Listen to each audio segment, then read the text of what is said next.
ปกติเขาล็อกกดตัวนี้มันล็อกมีเสียงบอกเวลาคนมาตองปุ๊บบอกมันจะเตือนก่อน5 บาทสมมุติยังมากวนอีกมันจะดังยาวตัวนี้จะดังประมาณ15 วิคันเขาอยากให้มันหยุดเขาก็กดล็อกปุ๊บมันจะเงียบกันถ้าคนบกวนอีกนะมันจะเงียบเลยวันนี้เขาได้ยินเสียงให้เขากดล็อกเนาะเขาบุหัวเป็นโจรหรือเป็นอย่างมากวนรถนะคันเขาได้ยินเสียงวิวเขาไปกดปลดล็อกปุ๊บซ้ำกับเขาบุได้ล็อกแล้ววันนี้เขากดปลดล็อกเลยเป็นเวลาเวลาเขามาลักเขาขี่รถแล้วเสียงก็บ่ดังอีกเลยเวลาเขาไปกดปลดล็อกนะเขาได้ยินเสียงเขาจื้อไว้เลยว่าเขากดล็อกอย่างเดียวไปกด2 เทื่อเนาะกดล็อกอย่างเดียวเลยนะเพราะว่าคันเขาไปกดปลดล็อกสมมติได้ยินเสียงปุ๊บแล้วไปกดปลดล็อกสิห่วยโจรมาเปิดกระเจขี่ไปรถแล้วนี่มันก็เงียบคือกันแต่ว่ามันจะบ่ได้ล็อกรถเขาเขาจะกดล็อกอย่างเดียวเวลาได้ยินเสียงวันนี้ล็อกแบบที่1แบบที่2ก็คือล็อกปิดเสียงล็อกปิดเสียงมันกด2 บาทติดกันนะกดติดกันบาทที่2จะมีแต่ไฟเลี้ยวขึ้นจะสังเกตมึง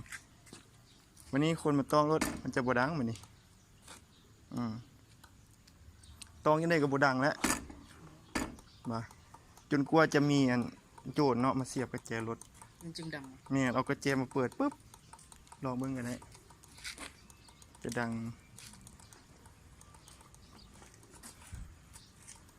ลองเสียบเบิ่งสมมุติว่าเป็นโจรเสียมันได้ยินสัญญาณขึ้นมันยังสิลักเห็นบ่จะดังเตี้ยแล้วก็ไฟมันจะดับเลยไฟปกติไฟจอจะขึ้นบ่แต่ถ้ามันสัญญาณการขโมยตัวนี้มันจะตัดระบบไฟเลยคือไฟโจบุขึ้นแล้วก็บุสามารถติดรถได้ตัวนี้นะมันจะเงียบจนก็ต้องเมื่อเขากดอีกวันนึงมันจะเงียบคันเขาได้ยินเสียงเขาออกมาเบิ้งรถเขารถแบบเขาล็อกเงียบแล้วมันมีเสียงนะแสดงว่ามันมีคนมาเปิดกระแจละอันนี้ตัวต่อมามันปุ่มสตาร์ทเนาะสตาร์ทนี่เขาบุสามารถบุใส่กระแจเนาะเวลาสตาร์ทกด2 บาทแล้วมันต้องได้เอาขามตัวนี้ขึ้นก่อนคือแบบเขาสตาร์ทมือแหละกด2 บาทติดกันปึ๊บเห็นปะไฟอย่างขึ้นปกติเปิดไฟเปิดยังแต่ว่าเขาบริโตได้ปกติปัดเวลาสิดับให้กดปุ่มกดล็อกแม่นเพราะว่าเวลาเจ้าสตาร์อยู่นี่จะมาดับอยู่กระเจดับบุได้มันจะบุดับแม่นบางคนถามมันคือบุดับสินะบิดกระเจกับบุดับที่จริงเขาสตาร์อยู่รีโมทเขาก็ต้องดับอยู่รีโมทกดตัวนี้บาทนึงกดล็อกปึ๊บจะดับเลยเห็นปะวันนี้ปุ่มมันคนหารถกะกดมันก็มีเสียงซื่อจะดังประมาณ5 บาทตัวนี้ก็มี2 โหมดคือโหมดเตือนธรรมดากับโหมดแบบโหมดฉุกเฉินคล้ายๆแบบเขามากวนรถหรือว่าเจ้าเห็นเขามางัดมาแงะจะกด2 บาทติดกันมันจะดังแบบเงียบๆเลยเขาอยากให้มันเงียบเขาก็กดอีกบันหนึ่งเพราะเห็นเขาอยู่เฮือนเนาะเห็นเขามานั่งมางัดมาแงะรถเอาสิเขากดแบบไล่เขาขนาดสามารถไล่ได้ตัวนี้ก็ประมาณนี้แหละเวลาบันนี้สมมุติว่าเจ้าลืมล็อกเนาะขอยืมกระแจแป๊บนึงเจ้าลืมล็อกละจะไปซื้อเครื่องคล้ายๆไปจอดซื้อเครื่องแป๊บเดียวเจ้าบ่ได้ล็อกสินะลืมหรือว่าตั้งใจแบบบ่ล็อกนะวันนี้บังเอิญแบบโจรมาลักรถเนาะเขามาขี่ไปสตาร์ทติดไปปึ๊ดวันนี้จะออกมาจะเห็นแบบโจรลักรถสิจะเห็นประมาณรัศมีประมาณ100 เมตรหรือว่า100 ปลายเมตร120 110 130 เมตรถ้าบนโล่งๆมันจะได้ไกลตัวนี้นะแบบบนตึกบนอย่างกับได้ประมาณ100 เมตรนี่แหละเขาเห็นปุ๊บเขาโจรขี่ไปปุ๊บเขาสามารถสั่งดับจักรด้วยได้ตัวนี้นะมีจะปิดตัวนี้ไงกดล็อกเลยถ้าเป็นโจรนะก็จะคือกดประเดียวเลยเห็นปะมันจะเตือนก่อนประมาณ5 วินี่แหละมันนี่จักรมันจะดับสมมติโจรเล็งไปปื้นเห็นปะดับเลยไฟก็ตัดไฟเลยตัวนี้ไฟตัวนี้จะดับเลย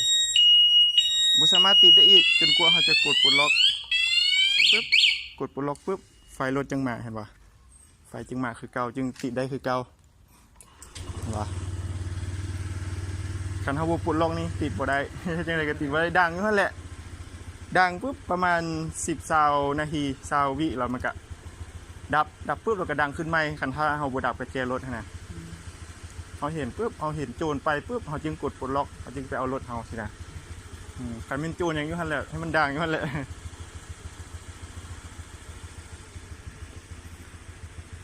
ตัวกรณีหนึงก็คือค่อยว่าตัวล็อกใส่เฉพาะโจรเห็นบ่ การเฮาล็อกคอแล้วก็ปิดล็อกตัวนี้ก็ได้ติ ได้ใส่ได้หมดเลยล็อกไตอันแห่งดี ตัวปลดล็อกมันกระดับคือกันคือเฮาสตาร์ทเห็นบ่เฮากดมันกระดับคือกันเห็นบ่แต่เจ้าสังเกตเด้อปลดล็อกเนาะปึ๊บมันจะดับเห็นบ่แต่ว่าระบบไฟจะมาคือเก่าเห็นบ่ ได้ มาคือเก่าแสดงว่าสามารถติดได้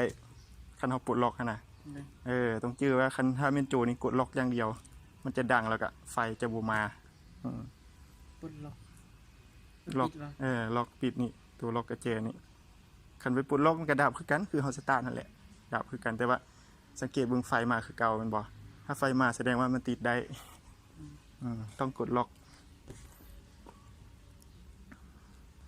แล้วก็ตัวใช้งานกับประมาณนี้แหละมีแต่จื้อไว้ว่าเวลาได้ยินเสียงหรือว่าโจรสิให้กดล็อกอย่างเดียวตัวปลดล็อกนี่ปัดเฮาสิขี้เนาะเฮาเป็นคนเจ้าของเองเฮาสิขี้เฮาจึงกดปลดล็อกนะเวลาได้ยินเสียงได้หยังวันนี้ตัวค้นหารถก็ได้แล้วเนาะตัวนี้มันมีฟังก์ชันพิเศษอีกตัวหนึ่งก็คือ สามารถตั้งระดับการแบบสั่นสะเทือนอย่างเงี้ยได้ ตัวนี้นี่หว่า มักคอยมักแหงสำหรับแบบเจ้ามักคนมาต้องแหงๆบ่สิหรือว่ามักมาต้องค่อยๆสินะให้มันดังขนาดมักคอยมักแหงสำหรับเขาสามารถตั้งได้5ระดับหนึ่งเป็นแข็งสุดบ่แข็งสุดก็คือแบบต้องมากวนแหงๆจังดังขนาดระดับ5พอแต่มาต้องสิดังแล้วสินะตัวนี้ตั้งได้วิธีตั้งกะปิดกระแจก่อนแล้วก็กดตัวปุ่มล็อกเนี่ยกดตัวปิดนี่นะกดจึงไว้เลยกดจึงไว้จนมีไฟเลี้ยวขึ้นสังเกตเบิ่งไฟเลี้ยวบ่ไฟเลี้ยวขึ้น2ข้างบ่ตัวนี้เราสามารถเลือกระดับได้กดบัดเดียวนะ